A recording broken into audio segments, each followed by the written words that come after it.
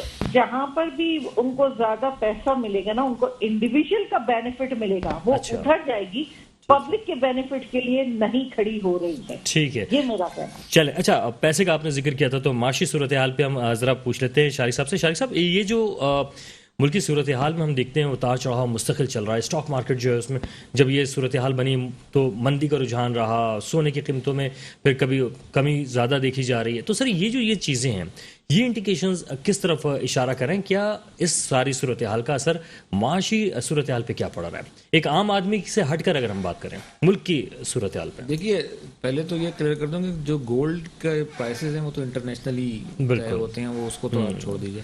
باقی stock exchange I am not expert of stock, لیکن میں جنرلی بات کر سکتا ہوں. ٹھیک ہے, ہمارے ہاں فنڈامنٹلس پہ تو نہیں ہوتا, ہمارے ہاں سیاسی صورتحال پہ ہی میں اشاریوں کی بات کر رہا ہوں. اشارے جو آتے ہیں, جو بھی اسٹاک مارکیٹ ایک دم چڑھ گئی ہے, حکومتی کوئی ڈیسیجن اچھا نظر آ رہا ہے کہ ہاں جی پیکج آ رہا ہے, تو انہوں نے جو ہے فوری طور پہ چل دیا. تو ظاہر ہے یہ جو پولیٹیکل امبیلنس ہے نا, تو اس کی وجہ سے لوگ پریشانی میں آتے ہیں تو وہاں پہ بھی تو وہی لوگ ہیں جو ٹریڈ کر رہے ہوتے ہیں, میرے اور آپ جیسے لوگ ہی ہوتے ہیں جو ٹریڈ کرتے ہیں. تو جو یہ پینک سچویشن کریٹ ہوتی ہے تو اس کے اندر ڈیفینیٹلی اس کاروبار پہ فرق پڑ جاتا ہے. اور اس وقت پینک سچویشن کریٹ ہوئی ہے کہ حکومت امبیلنس ہے, کہ کسی کو نہیں پتا 31 مارچ کو ہونا کیا ہے. اچھا سر, کیا اس کا جو اثر ہے کیا عام آدمی پہ پڑتا ہے اس پولیٹیکل؟ نہیں, یہ جو معاشی اشاریوں کا ہم ذکر کر رہے ہیں, چاہے وہ اسٹاک ہو, چاہے گولڈ ہو, ڈالر ہو, چاہے وہ انٹرنیشنل مارکیٹس ہو, تو کیا سر اس کا اثر جو ہے عام آدمی پہ پڑتا ہے؟ ڈیفینیٹلی آئے گا نا جی. دیکھیں اگر آپ کا ایکسچینج ریٹ ہے, ہمارے یہاں دیکھیں سب سے بڑی پرابلم کیا ہے کہ ہمارے یہاں کوئی بھی کنزیومر پروٹیکشن کے رائٹس قوانین تو موجود ہیں. بزنس مین بیٹھے ہیں میرے سامنے, شاید یہ میری ایسوسیشن بھی ہے, ایسوسیشن بھی ہے, اب کورٹ بھی بن گئی. آپ مجھے یہ بتائیے کہ قیمتوں اس وقت پیٹرول کی قیمت گرائی گئی, 10 روپے گرائی گی نا, ٹھیک ہے, جب بڑھتی ہے تو ملٹی پلائر افیکٹ آتا ہے, سبزی سے لے کے آٹا واٹا ہر چیز پہ جو ہے آپ کو دنادن پیسے بڑھتے ہوئے نظر آئیں گے, لیکن اس 10 روپے کا امپیکٹ کی نظر آ رہا ہے آپ کو؟ بالکل. اچھا, یہ جو معاشی صورتحال پہ انہوں نے کہا کہ 10 روپے جو ہے وہ بجٹ تک برقرار رکھے جائیں گے, چاہے وہ انٹرنیشنل مارکیٹ میں بڑھتے جائیں, تو سر اس کے بھی اثرات تو پڑیں گے؟ بالکل پڑیں گے نا اس کا. اب یہ ان کو تو اپنے ریپرکیشنز آئیں گے کہ ان کی ریکوریز کم ہوگی تو ان کو پھر اپنا ٹارگیٹ پورا کرنے کے لیے کسی اور طرف جانا پڑے گا سرکار کو, ٹھیک ہے. لیکن اس کے ڈاؤن دا لائن جو ہے وہ جو آپ قیمت کی بات کریں کہ عام آدمی پہ کیا اثر پڑا, عام آدمی کو اس کا کوئی فائدہ نظر نہیں آ رہا, قیمتیں وہیں کی وہیں پڑی, قیمتیں وہیں. تو سر ایسے کیا وجہ ہے؟ وجہ کیا ہے؟ گورننس کی کمی نظر آتی ہے نا, کنٹرولز آپ کے ٹھیک نہیں کام کر رہے ہیں نا. آپ یعنی اگر قیمت روک دی یا کم کی جا رہی ہے تو اس کے اثرات جو ہیں براہ راست عوام کو جانے چاہیے. بالکل وہ کس طرح سے جا سکتے ہیں سر؟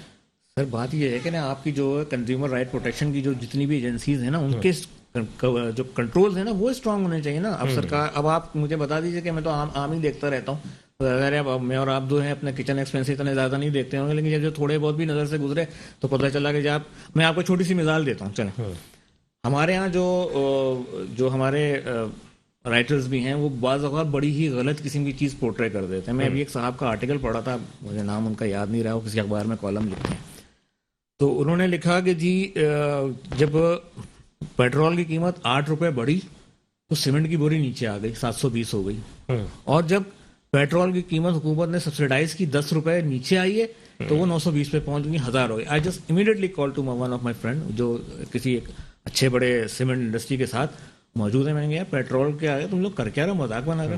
انہوں نے جواب دیا ہے نا, پیٹرول سے کیا تعلق ہے بھائی, باہر سے جو کوئلہ آتا ہے نا, جو $75 پر ٹن آتا تھا وہ $350 پر ٹن پہنچا ہوا ہے, ٹھیک ہے. اسی طرح فرنس والے 75,000 سے 1,20,000 پہ چلا گیا, پیسے تو بچیں گے. تو یہ ڈفرینٹ ریشنلز تھے, ٹھیک ہے. تو ظاہر ہے جب یہ آیا, جب سیمنٹ کی بوری پہ اثر پڑا تو کنسٹرکشن پہ اثر پڑ گیا, ساتھ میں تمام چیزیں جو ہے وہ آٹومیٹک بڑھنا شروع ہو گئی. بالکل, سیمنٹ کی بوری جو عام آدمی جو ہے, عام آدمی بھی ہے, تو عام آدمی جو لیبر ہے وہ بھی تو کنسٹرکشن انڈسٹری سے ریلیٹڈ ہے نا.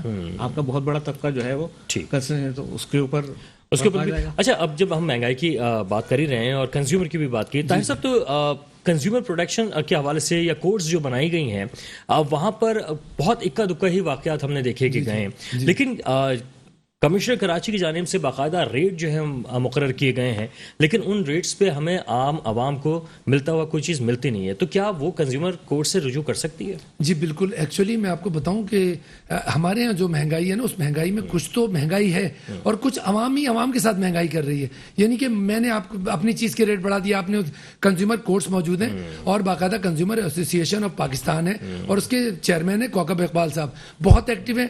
ہر رمضان میں وہ بہت ایکٹیو ہوتے ہیں, لیکن جتنی برائی ہے اس کو کنٹرول کرنے کے لیے کہاں تک کریں گے, یہ اس وقت تک نہیں ہوگا جب تک کہ آپ کو اپنے رائٹس نہیں پتہ ہوں گے. اور جب اس کے لیے اویئرنیس چاہیے, اویئرنیس کے لیے پھر پڑھے لکھے لوگ ہونے چاہیے, ہمارا تعلیم کا نظام اچھا ہو. یہاں پر تو پورا سسٹم کو, پورے اسٹرکچر کو اس 20-25 سال میں ملک کے جتنا نقصان پہنچایا گیا وہ جا کے ہر قدم پہ ہمیں نظر آ رہا ہے. اور یہ بڑی اچھی بات ہے کہ کنزیومر کورٹ بن گئی ہیں. ان کورٹوں میں 2-4 جائیں گے, جب کیسز جائیں گے لوگ کریں گے. ابھی رمضان آ رہا ہے, ابھی دیکھیے گا آپ کیا ہوتا ہے. بالکل. اچھا, پنجاب میں تو کافی ایکٹیو رہیں گے سر وہ, اب سندھ میں بھی جو ہے وہ فعال ہونے میں ان کو ٹائم, لیکن سندھ میں بھی میں بتاؤں کوششیں بہت ہوتی ہیں, بٹ یہاں ہر چیز کا مافیا بہت زیادہ فارورڈ ہے, تو وہ اتنا موقع نہیں ہونے دیتا. ابھی آپ رمضان میں دیکھیے گا چیخ پکار. اچھا, جب یہ کہا جائے نا, ایک پروگرام میں نے کہا جی فلانی چیز مہنگی ہو گئی ہے, تو اس کا حل یہ ہے کہ آپ کھانا چھوڑ دیں. تو وہاں سے کوئی, جب انہوں نے کال پہ لیا تو انہوں نے کہا یہ تو ہمیں کھانے کا مشورہ دے رہے کہ کھانا چھوڑ دیں. تو مجھے بتائیں اور کیا راستہ ہے, یا تو ہم گن لے کے کھڑا کرا دیں وہاں پہ کہ آپ نے اس ریٹ پہ بھیجنا ہے یا آپ بائیکاٹ کریں. اچھا ہم ایک بریک کی طرف جا رہے ہیں, لیکن صوفیہ صاحبہ ایک سوال چھوڑے جا رہا ہوں آپ کے لیے کہ اس سارے صورتحال میں آپ کو کیا لگ رہا ہے کہ اپوزیشن کہاں کھڑی ہے اور حکومت کہاں کھڑی ہوئی ہے؟ فاتح آپ کو کون نظر آ رہا ہے؟ ایک بریک ہے, بریک کے بعد واپس آئیں گے, ہمارے ساتھ رہیے گا. Welcome back. اس وقت جو سیاسی چالیں چلی جا رہی ہیں اور کیا بساط بچھی ہوئی ہے, اپوزیشن کہاں ہے, حکومت کہاں ہے اور کس سائڈ پہ آپ کو جاتی ہوئی نظر آ رہی ہے, اس پر ہم نے صوفیہ صاحبہ سے کہا تھا کہ آپ سے جواب لیں گے. صوفیہ صاحبہ آپ کو کیا لگ رہا ہے, کون زیادہ اس وقت مضبوط پوزیشن میں نظر آ رہا ہے؟ اپیرنٹلی اٹس ویری ڈیفیکلٹ, کیونکہ لاسٹ منٹ تک جو یو ٹرن کوئی بھی لے سکتا ہے. ابھی کیا کہتے ہیں, یہ جو باپ کے تھے انہوں نے کہا کہ 4 وہ ہیں, 4 ایک طرف ہو گئے, ایک طرف ہو گئے ہیں. اب یہاں پر بھی پرویز یہ جو کاف لیگ کا بھی سچویشن وہ ہے, لیکن ابھی تک ڈیسیشن پراپرلی نہیں آئے ہوئے. تو یہ کہنا کہ کس کا پلہ بھاری کا, وہ محل میں بالکل لاسٹ منٹ جس کا بھی زور چل گیا نوٹوں کا, وہ پلہ بھاری ہو جائے. اچھا جو منحرف اراکین ہیں یا ایم کیو میں, ان کی اہمیت تو کافی بڑھ گئی ہے اس معاملے میں. بالکل بڑھ گئی ہے, لیکن ان کو دونوں پارٹیز توڑنے کی کوشش کر رہی ہیں نا. جو جہاں پر جا کے ٹوٹ جائے, جتنی بھی بولی لگ جائے, جو جہاں جا کے ٹوٹ جائے, یا تو پوسٹوں کے اس سے یا اور طریقے سے ٹوٹے گی, جب جا کے یہ لوگ کا ڈیسیشن ہوگا. جی اچھا, لیکن اب تو وقت بھی بہت کم رہ گیا, اب تو صرف 1.5 سال کا وقت ہی تو قیمتی ہوتا ہے. جی لیکن یہ آخری وقت ہے, گیند بھی بہت قیمتی ہو جاتی ہے. بالکل. آپ کو کیا لگ رہا ہے کہ ترپ کا پتہ کہیں ایسا تو نہیں خان صاحب جو ہے وہ اسمبلی میں تحلیل کر دیں؟